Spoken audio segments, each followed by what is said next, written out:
أعوذ بالله من الشيطان الرجيم. بسم الله الرحمن الرحيم.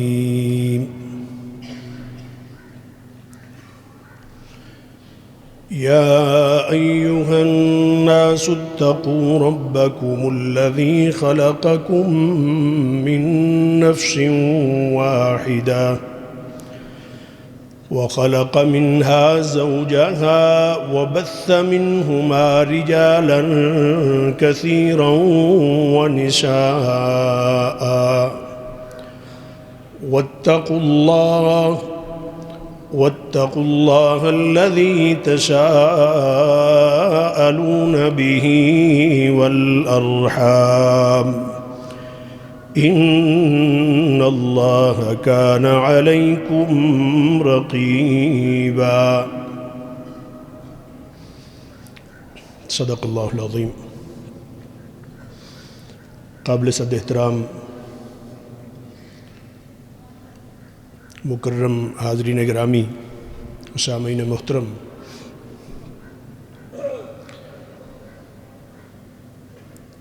آج اس موقع پر باہمی انسانی رشتوں کے حوالے سے اختصار کے ساتھ چند گزارشات کی جائیں گی. اللہ تعالیٰ نے انسان کو اشرف المخلوقات بنایا ہے اور اس میں اس کی فضیلت اور اس کی عظمت میں ایک خاص اہتمام رشتوں کے قیام کا فرمایا ہے. باقی مخلوقات میں اس طرح باہمی کوئی رشتوں کا اور قرابت داریوں کا اور رشتہ داریوں کا ایسا کوئی تصور نہیں ہے. جس طرح کا ایک مضبوط نظام اللہ تعالیٰ نے انسانوں کو عطا فرمایا ہے، جس کو خاندانی نظام کہا جاتا ہے، یہ انسان کا امتیاز ہے، انسان کا یہ شرف ہے کہ اس میں خاص طور پر 3 طرح کے رشتے ہیں، جن میں ایک رشتہ نسبی رشتہ ہے جو کہ غیر اختیاری ہے. اس کو اللہ جل شانہ نے خود اپنی طرف سے وجود عطا فرمایا ہے اور یہ بہت گہرا رشتہ ہے. جس طریقے سے ماں باپ اور اولاد کا باہمی رشتہ، بہن بھائیوں کا آپس کا رشتہ، پھر انہی رشتوں کی نسبت سے آگے باپ کے جو بھائی اور بہنیں ہیں، اسی طریقے سے والدہ کی جو بہنیں اور بھائی ہیں. تو یہ اللہ تعالیٰ نے ایک رشتے کا پورا نظام بنایا ہے جو صرف انسانوں کو عطا کیا گیا ہے، اور یہ انسان کا امتیاز اور انسان کی شان ہے. یہ باقی جانوروں میں یہ نہیں ہے. وہاں کسی حد تک یہ تو ہوتا ہے کہ کچھ نہ کچھ اجتماعی، بعض جانوروں میں اجتماعیت کا ایک نظام ہے، لیکن اس میں یہ خاص اس رشتہ داری کا کوئی لحاظ اور وہ تقدس نہیں ہے. باقی جانوروں کی پیدائش میں ماں کا تصور ہے، لیکن وہ ماں کا تعلق اپنے بچے کی ولادت اور اس کی پرورش کی ایک محدود وقت تک ہے. اس کے بعد وہ رشتہ بھی اس طریقے سے باقی نہیں رہتا ہے. جبکہ انسان کا یہ امتیاز ہے، انسان کا یہ شرف ہے، اور اللہ جل شانہ نے اس کو اپنی تمام مخلوقات میں جو فضیلت عطا فرمائی ہے، اس میں یہ جو رشتوں کا باہمی ایک سلسلہ ہے، یہ بڑا مقدس ہے، اور اس کی اللہ جل شانہ نے حفاظت کرنے اور اس کا پورا خیال رکھنے کا اللہ تعالیٰ نے خود بھی انتظام فرمایا ہے، اور اپنے انبیاء علیہ السلام کے ذریعے، خصوصاً حضور نبی اکرم صلی اللہ علیہ وسلم کے ذریعے اس کے متعلق بہت ساری تعلیمات، ارشادات، رہنمائی اور آپ صلی اللہ علیہ وسلم کے مبارک معمولات موجود ہیں. تو رشتوں کا ایک سلسلہ تو یہ ہے جو نسبی ہے، اور دوسرا ہے جو کہ سسرالی ہے، کہ جس کے متعلق اللہ جل شانہ سورہ فرقان میں اللہ تعالیٰ فرماتے ہیں کہ ہم نے تمہارے لیے جس طریقے سے نسب بنائے اسی طریقے سے تمہارا شہر سسرالی رشتہ بھی بنایا۔ تو یہ ایک اختیاری رشتہ ہے کہ اس کے لیے اگرچہ اللہ تعالیٰ نے اس کا نظام بھی خود عطا فرمایا ہے، لیکن اس کے لیے انسان کو اللہ تعالیٰ نے اس کے انتخاب کے لیے کچھ ہدایات دی ہیں، اللہ کے رسول صلی اللہ علیہ وسلم نے اس کے لیے ہدایات دی ہیں۔ اور تیسرا رشتہ روحانی رشتہ ہے، جو اپنے استاد کے ساتھ جن سے سلسلہ تعلیم و تربیت چل رہا ہوتا ہے، جو والدین کا کردار ہے کہ اپنے بچے کی پرورش، بچے کی تعلیم و تربیت، اس میں جس طریقے سے والدین کردار ادا کرتے ہیں، والدین کے ہاں بچے کی پیدائش ہوتی ہے، بچہ جنم لیتا ہے، اپنے ماں باپ کے ہاں وہ رہتا ہے، لیکن اس کے بعد ایک خاص مدت کے بعد پھر اساتذہ کی زیر کفالت اور اساتذہ کی تربیت میں آ جاتا ہے، جو کہ اس کا ایک روحانی رشتہ ہے۔ اور اس کو بھی اللہ جل شانہ کی تعلیمات میں، اللہ جل شانہ کے دیے ہوئے انسانی نظام میں بہت تقدس اور احترام حاصل ہے۔ اگر ہم نبی اکرم صلی اللہ علیہ وسلم کے دور میں دیکھتے ہیں تو یہ رشتہ نبی اکرم صلی اللہ علیہ وسلم اور آپ صلی اللہ علیہ وسلم کے تلامذہ اور آپ کی صحبت میں آنے والی وہ مقدس ہستیاں حضرات صحابہ کرام رضوان اللہ تعالی علیہم اجمعین اور نبی اکرم صلی اللہ علیہ وسلم کا ایک تعلق ہے۔ تو یہ ایک روحانی تعلق ہے جو کہ ایک انسان کا اپنے اساتذہ کے ساتھ، اپنے تربیت کرنے والے حلقے کے ساتھ یہ تعلق ہوتا ہے۔ اس میں خاص طور پر اختصار کے ساتھ جو چند چیزیں میں آپ کے سامنے ابھی بیان کرنا چاہتا ہوں، اس میں عموماً ہم والدین کے حقوق پر بات کرتے ہیں، جو کہ واقعتاً اللہ جل شانہ کی ذات گرامی حضور نبی اکرم صلی اللہ علیہ وسلم کی ہستی کے بعد والدین کا وہ مقام ہے کہ جنہیں اللہ تعالیٰ نے خود قرآن مجید میں جن کے احترام کا تذکرہ کیا، وَقَضَىٰ رَبُّكَ أَلَّا تَعْبُدُوا إِلَّا إِيَّاهُ وَبِالْوَالِدَيْنِ إِحْسَانًا۔ والدین کا احترام۔ نبی اکرم صلی اللہ علیہ وسلم کی خدمت میں صحابہ کرام رضوان اللہ تعالی علیہم اجمعین سوال کیا کرتے تھے اور اپنی رہنمائی کے لیے رسول اللہ صلی اللہ علیہ وسلم سے پوچھا کرتے تھے۔ وہ سارے ہی معاملات جو ایک انسان کو زندگی میں پیش آنے والے ہیں، تو اصل رہنما تو انسانوں کے حضور نبی اکرم صلی اللہ علیہ وسلم ہی ہیں۔ پھر صحابہ کرام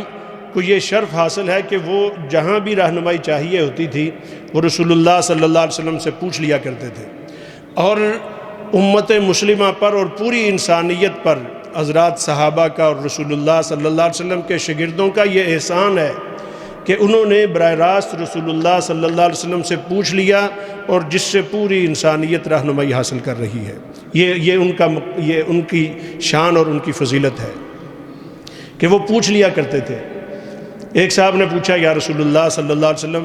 میرے اوپر سب سے زیادہ احترام اور سب سے زیادہ حق کس کا ہے؟ تو رسول اللہ صلی اللہ علیہ وسلم نے ارشاد فرمایا، آپ کی والدہ کا۔ پھر پوچھا، یا رسول اللہ صلی اللہ علیہ وسلم، اس کے بعد؟ آپ صلی اللہ علیہ وسلم نے پھر ارشاد فرمایا، آپ کی والدہ کا۔ پھر پوچھا، یا رسول اللہ صلی اللہ علیہ وسلم، اس کے بعد؟ پھر نبی محترم صلی اللہ علیہ وسلم نے ارشاد فرمایا، ہے میرے صحابی، آپ کی والدہ کا۔ اور پھر ایک دوسرے مقام پر رسول اللہ صلی اللہ علیہ وسلم نے والد گرامی کی ہستی کا جو احترام اور اس کے حقوق ہیں،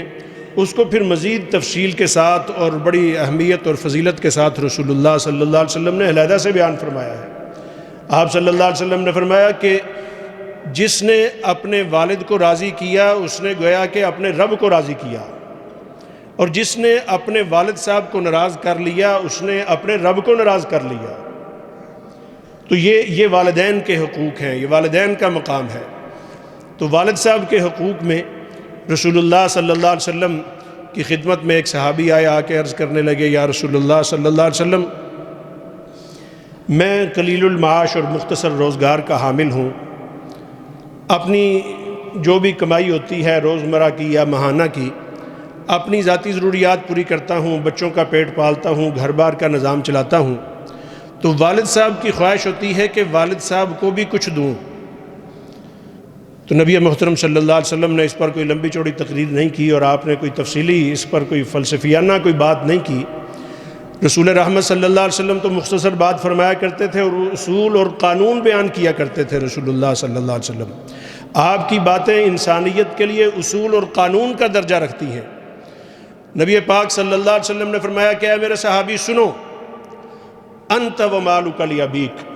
کہ تم بھی اور تمہارا سارا مال تمہارے والد صاحب کی ملکیت ہو، وہ مالک ہیں تمہارے بھی اور تمہارے سارے مال کے، وہ جس طرح چاہیں اس طریقے سے تصرف کرنا ہے۔ تو دراصل یہ تصور کہ پہلے میں اپنی ضروریات پوری کروں، اپنے بیوی بچوں کی ضروریات پوری کروں، اس سے پہلے اسلام ہماری جو تعلیم کرتا ہے، ہمیں جو تعلیم دیتا ہے، ہماری جو رہنمائی کرتا ہے، وہ یہ کہ پہلے اپنے والدین کی ضروریات کا خیال رکھا جائے۔ کوئی شخص اس وقت تک کیسے خود اپنا پیٹ بھر سکتا ہے جب اس کے والدین کی ضروریات باقی ہیں؟ کوئی خود اچھا لباس کیسے پہن سکتا ہے جب تک اس کے والدین کی ضروریات باقی ہیں؟ وہ اپنے بچوں کو کیسے کھلا پلا سکتا ہے جب تک کہ اس کے والدین کی ضروریات اور ان کی ابھی تک جو ہے وہ بھوک باقی ہے، ان کی ضرورت باقی ہے؟ نبی اکرم صلی اللہ علیہ وسلم نے ایک تفصیلی واقعہ بیان کیا ہے جس میں جو والد کا مقام ہے اس کا پتہ چلتا ہے۔ صحیح بخاری میں روایت ہے، نبی اکرم صلی اللہ علیہ وسلم نے فرمایا کہ 3 لوگ سفر کر رہے تھے، 3 افراد سفر کر رہے تھے، اور یہ مشہور واقعہ ہے کہ چلتے چلتے ایک جگہ ایسی جگہ پہ پہنچے کہ شدید قسم کا طوفان آیا، اور انہوں نے ایک پہاڑ کی غار میں پناہ لے لی۔ ابھی یہ اس غار کے اندر ہی تھے کہ شدید طوفان میں، بارش میں، آندھی میں ایک چٹان سرکی، اور اس نے آ کے اس غار کا منہ بند کر دیا۔ جب اس غار کا منہ بند کر دیا، اب بالکل اندر کی زندگی بالکل ختم ہو کے رہ گئی، اور انہوں نے خود محسوس کیا کہ اگر اسی حالت میں رہے تو ہمارا تو یہاں سے نکلنے کی کوئی صورت نہیں، اور باہر کسی کو پتہ ہی نہیں چلے گا، ہم تو یہیں پہ ختم ہو کے رہ جائیں گے، اور ہمارا کسی کو نام و نشان نہیں رہے گا۔ تو پھر آپس میں مشورہ کیا کہ اللہ جل شانہ کی بارگاہ میں دعا کرتے ہیں۔ تو اللہ جل شانہ کی ذات تو ہر جگہ بندے کے ساتھ ہے، اللہ تعالیٰ تو ہر موقع پہ بندے کے ساتھ ہے۔ وہاں تو کوئی دیکھنے والا نہیں تھا، نہ کوئی ماں باپ تھے اس وقت دیکھنے والے، نہ اور کوئی رشتہ تھا، نہ اور کوئی ایسی قرابت تھی، نہ اور کوئی ایسی قوت تھی، صرف اللہ جل شانہ کی ذات ہے۔ اور اللہ تعالیٰ کی یہی تعلیم ہے ایک مسلمان کو، مسلمان کا جو عقیدہ ہے، اور تمام انبیاء علیہ الصلوۃ والسلام اور ان کی دعوت یہی ہے، اور پھر رسول اللہ صلی اللہ علیہ وسلم نے یہی عقیدہ صحابہ اکرام رضوان اللہ تعالی علیہم اجمعین کو راسخ کرایا، اور یہی آج ہمارے لیے بھی اسی عقیدے کو اپنانے کی تلقین، اور یہی عقیدہ اپنا کر ہی ہم ایک مسلمان کہلوا سکتے ہیں کہ خالص اللہ جل شانہ کی ذات، کہ انسان کے پاس اور کئی طرح کے وسائل اور اسباب موجود ہوں، لیکن وسائل اور اسباب پر کبھی نظر نہ رکھے۔ وسائل اور اسباب کے موجود ہوتے ہوئے بھی، یہاں اب ان کے پاس تو کوئی وسائل اور اسباب نہیں تھے، یہ جو تینوں افراد غار کے اندر چلے گئے ان کے پاس کوئی اسباب نہیں تھے، کوئی وسائل نہیں تھے۔ لیکن ایک مسلمان کی شان یہ ہے کہ اس کے پاس ڈھیروں اسباب ہوں، اس کے پاس ڈھیروں وسائل موجود ہوں، سب کچھ کے باوجود وہ مسلمان وہ اللہ جل شانہ کی ذات پر نظر رکھے گا، اور ہر طرح کی سہولتیں ہوتے ہوئے بھی وہ اللہ تعالیٰ سے مانگتا رہے گا، اللہ جل شانہ کی بارگاہ میں اپنا دامن پھیلائے رکھے گا۔ وہ پھر بھی محتاج ہے کہ جو کچھ انسان کو دیا ہے، جس پہ اور کسی کا کوئی اختیار نہیں ہے۔ ہم بیمار ہو جاتے ہیں، ہمیں طرح طرح کی کوئی ایسی تکالیف آتی ہیں، ہم ہر طرح کے وسائل لے کر بھی ڈاکٹر حضرات کے پاس جاتے ہیں، ہاسپٹلوں میں ایڈمٹ ہوتے ہیں، وہاں ہر طرح کے جو ہے وہ علاج معالجے کے انتظامات ہوتے ہیں، پیسوں کا پیچھے انبار موجود ہے، لیکن اللہ جل شانہ کی ذات کی طرف سے اگر شفا لکھی ہے تو ملے گی، ورنہ دنیا کی کوئی طاقت شفا اور صحت یابی نہیں دے سکتی ہے۔ تو لہٰذا ایک مسلمان وہ اسباب پر اور وسائل پر نظر نہیں رکھتا، یہ مہیا کرنا اللہ جل شانہ کا کام ہے۔ اور وہ کہاں سے کرتا ہے؟ ایک شخص کی اولاد موجود ہے، اولاد کے لیے اس نے بہت سارا مال و دولت جمع کیا ہے، اس شخص نے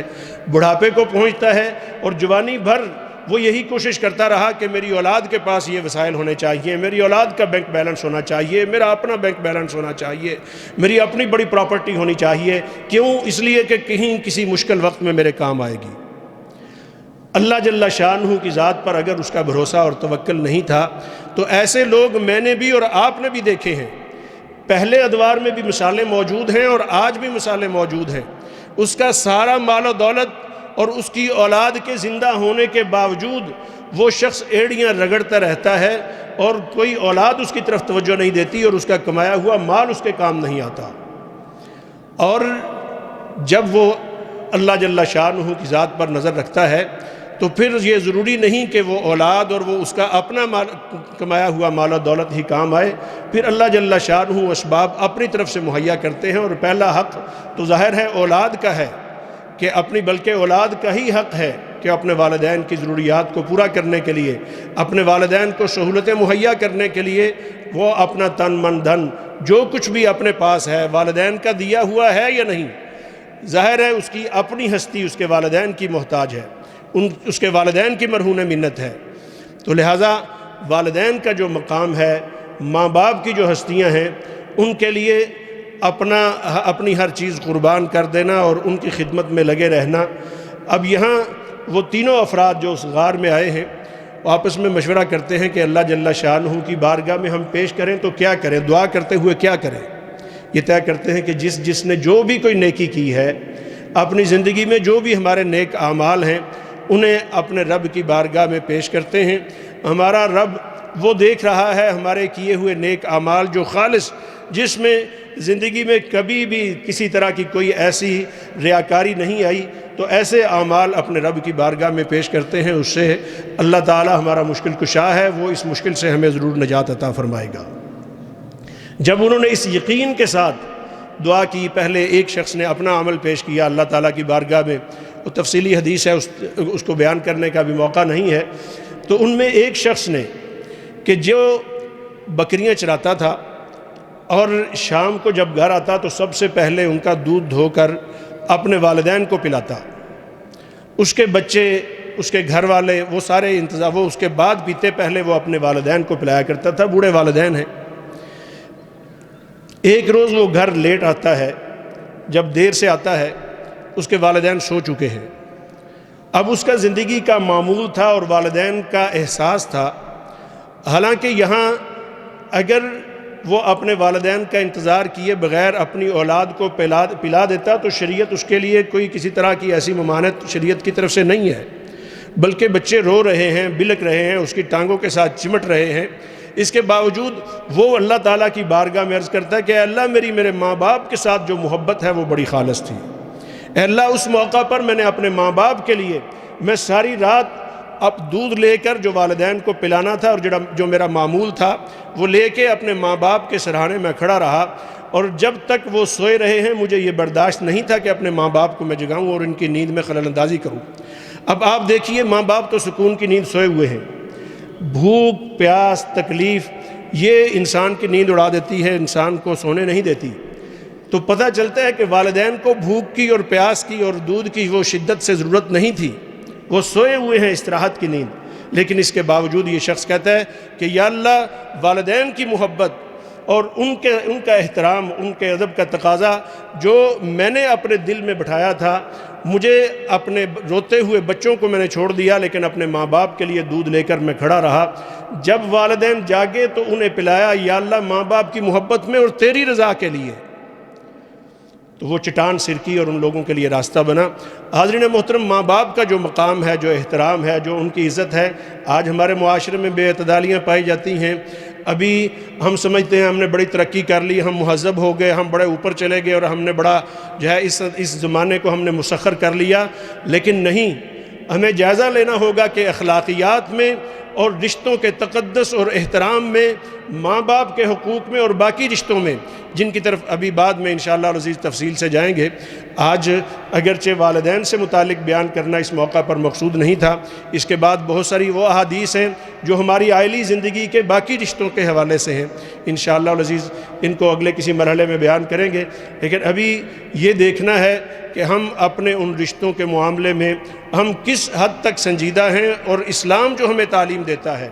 اور اخلاق جس چیز کا تقاضا کرتا ہے اس میں ہمارا معیار کیا ہے۔ یہاں نوجوان بیٹھے ہیں، دور دراز سے آئے ہیں، تمام نوجوانوں کو یہ جائزہ لینے کی ضرورت ہے۔ اسی طریقے سے وہ حضرات جنہیں اللہ جل شانہ نے ہر طرح کی ثروت عطا فرمائی ہے، ہر طرح کے وسائل عطا فرمائے ہیں، وہ دیکھیں کہ وہ اپنی ضروریات میں اپنے ماں باپ کو وہ کہاں رکھتے ہیں۔ اگر تو وہ یہ سمجھتے ہیں کہ بس اب ابا جی بس بوڑھے ہو گئے ہیں، ان کی ضرورت نہیں ہے، وہ بس باتیں کرتے رہتے ہیں، وہ بس مشورے دیتے رہتے ہیں، بس وہ اپنی ضرورت تو ان کی اتنی ہی ہے، لہٰذا اگر وہ نہ بھی ہو تو مجھے تو اپنی ذات کو دیکھنا ہے، اپنی ضروریات کو دیکھنا ہے، اپنے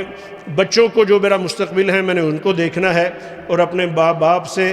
اگر لمحہ برابر بھی قطع نظر کرتا ہے تو حاضرین محترم یہ وہ اپنے لیے وبال کا راستہ کھول لیتا ہے۔ اور اگر والدین اس کے چاہے وہ خود صاحب ثروت ہی کیوں نہیں ہیں، وہ آتا ہے سب سے پہلے اپنے ماں باپ کو بڑھاپے کی عمر میں اولاد کی طرف توجہ ماں باپ کی بڑھ جاتی ہے۔ جس طریقے سے بچپن میں ماں باپ نے اولاد کو بڑی محبت کے ساتھ پالا پوسا، ان کی تربیت کی، ان کی پرورش کی، ان کی ایک ایک ضرورت کا خیال رکھا، یعنی ماں نے اپنے طور پر قربانیاں دی عمر کے اس حصے میں جب بچہ خود کچھ نہیں کر سکتا تھا، اور اس میں باپ کا اپنا ایک کردار ہے۔ پھر اس کے بعد باپ نے مشقت اور محنت اور مزدوری کر کے اپنی جو بھی اس کے لیے ذریعہ معاش تھا اس میں حلال کا خیال رکھتے ہوئے اپنی اولاد کی تربیت کی ہے، اس کی تعلیم کا اہتمام کیا ہے، اس کی تربیت کا اہتمام کیا ہے۔ تو لہٰذا اب اولاد کی طرف والدین کی اب جو توجہ ہے بڑھاپے میں وہ یہ کہ یہ مجھے کتنی توجہ دیتا ہے، یعنی بچپن میں والدین کی توجہ یہ ہوتی ہے کہ ہمارے بچے کی ضروریات کیا ہے، لیکن جب ماں باپ بوڑھے ہو جاتے ہیں تو بڑھاپے میں پھر ماں باپ کی توجہ یہ ہوتی ہے کہ بچہ ہماری طرف کتنی توجہ رکھتا ہے، ہمیں کتنا ٹائم دیتا ہے، اس کو ہمارے متعلق احساس کیا ہے۔ اگر بچہ صرف احساس ہی کرتا ہے، ہمدردی کے دو میٹھے بول ہی آ کے ماں باپ کے ساتھ بول لیتا ہے اور اپنے گھر آتا ہے تو سب سے پہلے دیکھتا ہے میرے ماں باپ کہاں ہیں، ان کی خدمت میں پہنچتا ہے، ان کو سلام پیش کرتا ہے، ان کے ہاتھ پہ اور پیشانی پہ بوسہ دیتا ہے اور ان سے بوسہ لیتا ہے اور ان سے دعا کرواتا ہے۔ یقین جانیے ماں باپ کے لیے یہ سب کچھ ہے، اگرچہ انہیں کھانے کو کچھ نہ ملے، ان کی سب سے بڑی ضرورت یہ ہے کہ بچہ جب گھر میں آیا ہے اس نے ہمیں کیا اہمیت دی ہے، اس نے ہمارے متعلق کیا احساس ہے اس کا۔ اور اگر بچہ گھر میں آیا ہے، بچہ بڑا افسر ہے، وہ اپنے آفس میں سارا دن اپنی ڈیوٹی کرنے کے بعد، اپنا کاروبار کو سارا دن دیکھنے کے بعد شام کے وقت وہ گھر آیا ہے، آ کے اپنے بیوی بچوں کے ساتھ مشغول ہو گیا ہے اور کمرے میں ماں باپ بیٹھے انتظار کر رہے ہیں، بیٹے کی آوازیں سن رہے ہیں اور دروازے پر ان کی نظریں ہیں کہ بیٹا کب ہمارے پاس سامنے آتا ہے، ہم بچے کی خیریت پوچھ سکے کہ میرے بیٹے آج کا دن آپ کا عافیت سے گزرا۔ ماں باپ دیکھتے رہتے ہیں لیکن وہ سمجھتا ہے کہ نہیں میں تو خود بڑا تھکا ہوا ہوں۔ تو یہ غیر انسانی رویہ ہے، یہ غیر اخلاقی رویہ ہے اور یہ خلاف شریعت یہ رویہ ہے۔ شریعت اسلامیہ یہ کہتی ہے کہ اپنے ان ماں باپ کو جو تمہارا ذریعہ بنے ہیں، جو تمہارا وجود جن کے مرہون منت ہے، تم انہیں اس موقع پر جب کہ انہیں تمہاری ضرورت ہے تم ان کا احساس سب سے زیادہ کرو گے تو تمہارے لیے اللہ جل شانہ کی رحمت متوجہ ہوگی۔ یہی ہے کہ جس نے اپنے والد کو راضی کیا اس موقع پر، اپنے والد کو خوش کیا، جس نے اپنی والدہ کو خوش کیا، جس نے اپنی والدہ کو وہ محبت دی جو والدہ اس کے ساتھ رکھتی ہے۔ والدین کے حقوق تو کوئی پورے نہیں کر سکتا ہے، لیکن جتنا ان کے متعلق کوئی احساس انسان زیادہ رکھے گا اس کے لیے دنیا بھی آسان ہے، اس کے لیے آخرت کی بھی یہی کامیابی ہے۔ اللہ جل شانہ ہمیں اپنی ذات کے حقوق پورے کرنے کے ساتھ ساتھ اپنے جو قرابت دار ہیں ان میں سب سے مقدم حقوق والدین کے ہیں، ان کو اللہ تعالیٰ پورا کرنے کی توفیق نصیب فرمائے۔ ربنا تقبل منا انک انت السمیع العلیم وتب علینا انک انت التواب الرحیم۔ الحمدللہ الحمد لله الذي أنزل على عبده الكتاب ولم يجعل له عوجا يا رب لك الحمد كما ينبغي لجلال وجهك وعظيم سلطانك. رضينا بالله ربا وبالإسلام دينا وبمحمد صلى الله عليه وسلم نبيا ورسولا. الحمد لمن تقدس بصفاته العليا، والصلاة والسلام على من لا نبي بعده ولا رسول في الورى، محمود المقام عند الله، أسوة عمدة كافة. أما بعد، فيا أيها الناس وحدوا الله، فإن التوحيد رأس الطاعات، واتقوا الله فإن التقوى ملاك الحسنات، وعليكم بالسنة فإن السنة تهدي إلى الإطاعة، ومن أطاع الله ورسوله فقد رشد واهتدى، وإياكم والبدعة فإن البدعة تهدي إلى المعصية، ومن يعص الله ورسوله فقد ضل فغوى، وعليكم بالصدق فإن الصدق ينجي والكذب يهلك، وعليكم بالإحسان فإن الله يحب المحسنين، ولا تقنطوا من رحمة الله فإنه أرحم الراحمين، ولا تحبوا الدنيا فتكونوا من الخاسرين. ألا وإن نفسا لن تموت حتى تستكمل رزقها، واجملوا في الطلب وتوكلوا فإن الله يحب المتوكلين. وقال ربكم ادعوني أستجب لكم إن الذين يستكبرون عن عبادتي سيدخلون جهنم داخرين. بارك الله لنا ولكم في القرآن العظيم، ونفعنا وإياكم بالآيات والذكر الحكيم. إنه تعالى جواد قديم كريم ملك بر رؤوف رحيم. الحمد لله نحمده ونستعينه ونستغفره ونؤمن به ونتوكل عليه، ونعوذ بالله من شرور أنفسنا ومن سيئات أعمالنا. من يهده الله فلا مضل له، ومن يضلله فلا هادي له، ونشهد أن لا إله إلا الله وحده لا شريك له، ونشهد أن سيدنا ومولانا محمدًا عبده ورسوله. أما بعد، فأعوذ بالله من الشيطان الرجيم. بسم الله الرحمن الرحيم. إن الله وملائكته يصلون على النبي يا أيها الذين آمنوا صلوا عليه وسلموا تسليما. اللهم صل وسلم على سيدنا محمد وعلى آل سيدنا محمد، كما صليت وسلمت على سيدنا إبراهيم وعلى آل سيدنا إبراهيم، وبارك على سيدنا محمد وعلى آل سيدنا محمد، كما باركت على سيدنا إبراهيم وعلى آل سيدنا إبراهيم في العالمين إنك حميد مجيد. اللهم ارض عن خلفائه الراشدين، وعن أزواجه أمهات المؤمنين، وعن سائر الصحابة أجمعين، وعن المؤمنين والمؤمنات إلى يوم الدين، وعنا معهم برحمتك يا أرحم الراحمين. اللهم اجعل جمعنا هذا جمعا مرحوما، واجعل تفرقنا من بعده تفرقا معصوما، ولا تدع فينا ولا معنا شقيا ولا محروما. اللهم أعز الإسلام والمسلمين، ووحد اللهم صفوفهم، واجمع كلمتهم على الحق، واكسر شوكة الظالمين، واكتب السلام والأمن لعبادك أجمعين. اللهم يا حي يا قيوم يا ذا الجلال والإكرام، لا إله إلا أنت سبحانك بك نستجير، وبرحمتك نستغيث، ألا تكلنا إلى أنفسنا طرفة عين، ولا أدنى من ذلك ولا أكثر، وأصلح لنا شأننا كله يا مصلح شأن الصالحين. اللهم ربنا احفظ أوطاننا، اللهم أنزل علينا من بركات السماء، وأخرج لنا من خيرات الأرض، وبارك لنا في ثمارنا وزروعنا وكل أرزاقنا يا ذا الجلال والإكرام. ربنا آتنا في الدنيا حسنة وفي الآخرة حسنة وقنا عذاب النار. اللهم اغفر للمؤمنين والمؤمنات والمسلمين والمسلمات الأحياء منهم والأموات، إنك سميع قريب مجيب الدعوات. تعادلوا عباد الله رحمكم الله، إن الله يأمر بالعدل والإحسان وإيتاء ذي القربى وينهى عن الفحشاء والمنكر والبغي يعظكم لعلكم تذكرون اذكروا الله تعالى ولذكر الله تعالى أولى وأتم وأهم وأكبر والله يعلم ما تصنعون